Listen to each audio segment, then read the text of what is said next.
ए सिंहद्वार गुमुटरे अछंती गोटिकिया जगन्नाथे रत्न सिंहासन आज्ञा जगन्नाथ बलभद्र सुभद्रा सुदर्शन सुदेवी भूदेवी नीलमाधव किंतु ये सिंहद्वार गोटिकिया पतित पावन किए मोर माँ माने बापा माने केवल जगन्नाथ को मुहटा से ये कौन करेंगे रही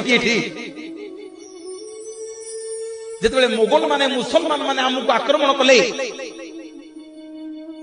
सब मुसलमान माने कहले आम जगन्नाथ को चोरी करी नेबे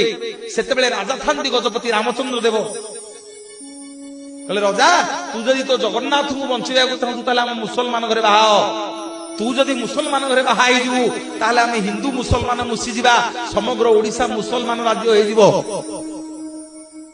जदि तू न बाहा हबु आमे तम जगन्नाथ को चोरी करी नै जिवु मोर बापा माने मां माने निवेदन करिवि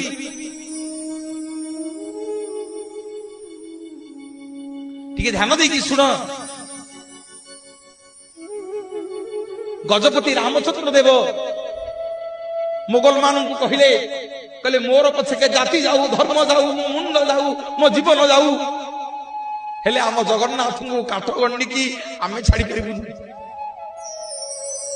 अरे आम ओडिया गुलांकर परिचय जगन्नाथ आमे तांकु छाड़ले कि चिन्हिबा हमकु।